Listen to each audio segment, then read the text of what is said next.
வணக்கம் students. Next நம்ம பார்க்க போகிறது இஷ்யூஸ் இன் ஃபெயிலியர் ரெக்கவரி. சரி, இப்போ நம்ம வந்து ஒரு ப்ராசஸ் பண்ணுறோம். இன்கேஸ் அதில் ஒரு ஃபெயிலியர் வந்துருச்சு, அது ரெக்கவர் பண்ணோம்னா ரெக்கவர் பண்ணுறப்போ சில இஷ்யூஸ்லாம் இருக்கும். அப்படி என்னென்ன இஷ்யூஸ்லாம் இருக்குது ஒன் பை ஒன்னாக பார்க்கலாம். First one, fault detection. Detecting failures is difficult because of the asynchronous nature of distributed system. அது என்ன சார் அசின்க்ரனஸ் நேச்சர்னா, டிஸ்ட்ரிபியூட்டட் சிஸ்டம் ஒவ்வொரு ப்ராசஸ்க்குமே வந்து வேறு வேறு டைவர்ஸ் ஹார்ட்வேர் இருக்குது. ஓகேங்களா, டைவர்ஸ் ஓஎஸ் இருக்குது, வேறு வேறு ஓஎஸ் பயன்படுத்தும் ஒவ்வொரு ப்ராசஸுமே. ஓகேங்களா, அது அதுக்கும் தனித்தனியாக இருக்கிறதுனால நமக்கு வந்து அந்த அசின்க்ரனஸ் நேச்சர் வந்து இண்டிபெண்ட்டாக தான் வந்து அந்த ப்ராசஸ் வந்து ஒர்க் ஆகும். ஸோ அதனால் நம்ம ஃபெயிலியர்ஸை டிடெக்ட் பண்ணுறது ரொம்ப கஷ்டமாக இருக்கும். A failure may not be immediately obvious due to communication delay, network partitioning or hidden fault.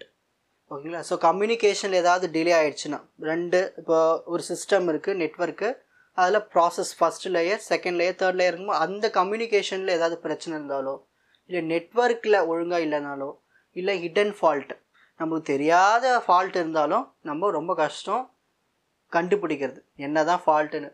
So fault detection வந்து ரொம்ப கஷ்டம். ஸோ அது வராமல் பார்த்துக்கணும். Next, consistency.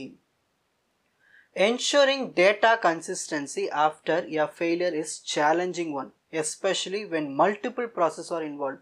ஒரு 5-6 ப்ராசஸ் நடக்குது, அதில் ஒன்று ஏதாவது ஃபெயிலியர் ஆயிடுச்சுன்னு வச்சுக்கல, அந்த டேட்டா கன்சிஸ்டன்சி இல்லாமல் போயிடும். அப்போது அதை பார்த்துக்கணும். The system must maintain consistency even if some part of the system fail. So ஒரு 6 ப்ராசஸில் ஒன்று ஃபெயில் ஆனாலும் மற்றதும் என்ன பண்ணணும், ஒர்க் ஆகணும். ஓகேங்களா. Next, state synchronisation. Different processes may have different local state.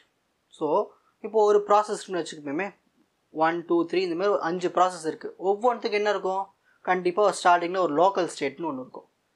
And synchronize these states after a failure can be complex. So ஒவ்வொன்றுத்துக்கும் வேறு வேறு லோக்கல் ஸ்டேட் இருக்கும். அது எல்லாத்தையும் ஜாயின் பண்ணும்போது என்ன ஆகிடும், நம்மளுக்கு கொஞ்சம் காம்ப்ளெக்ஸாக இருக்கும். ஓகேங்களா, அதுதான் இங்கே பிரச்சனை.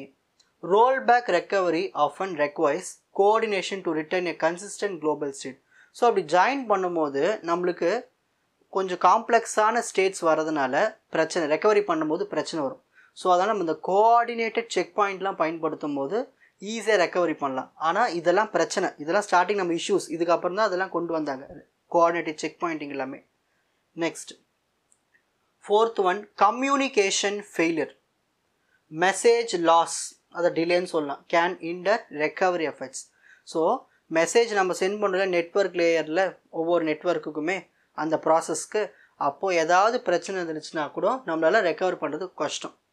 Notes may not receive recovery instructions on time which can lead to missed recovery action. நோட்னானது ஒவ்வொரு ப்ராசஸுமே ஒரு நோடு தான்.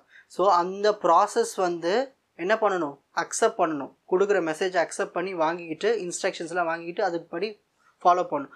அதில் ஏதாவது பிரச்சனை இருந்தால் கூட நம்மளால் ரெக்கவரி பண்ண முடியாது. Next, performance over head.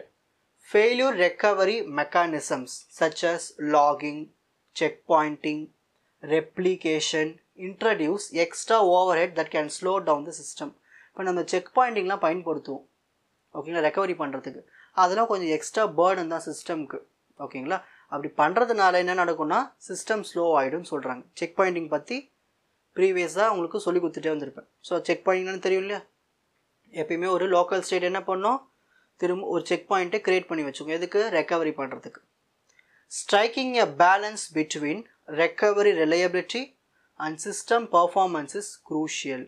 So நம்ம என்ன பண்ணணும், பேலன்ஸ்டாக இருக்கணும், அந்த சிஸ்டம் வந்து பேலன்ஸ்டாக மெயின்டைன் பண்ணணும். எதுக்கு, ரெக்கவரி பண்ணுறதுக்காகவும். ஏன்னா சிஸ்டம் பர்ஃபார்மன்ஸ் ரொம்ப முக்கியம் ரெக்கவரிக்கு, க்ரூஷியல், இம்பார்ட்டன்ட்.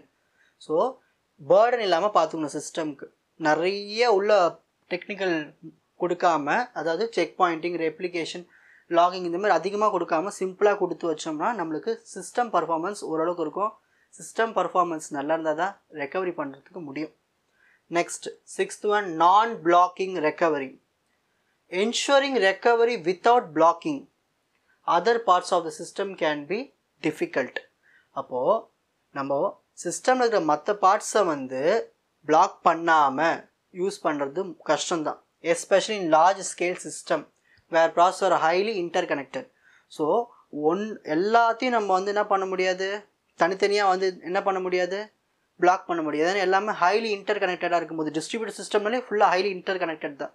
அப்படி இருக்கும்போது ரொம்ப கஷ்டம் அந்த ஃபால்ட்டை கண்டுபிடிக்கிறதுல. ஓகேங்களா? ஸோ ரெக்கவரி பண்ணுறதும் கஷ்டம். இதெல்லாமே இஷ்யூஸ். இந்த இஷ்யூஸ்லாம் ஓவர் கம் பண்ணி வந்த தியரம்ஸ் அல்காரிதம்ஸில் நிறைய இருக்குது. ஓகேங்களா? சரி, இப்போது screenshot time. Issues in failure recovery. First, fault detection.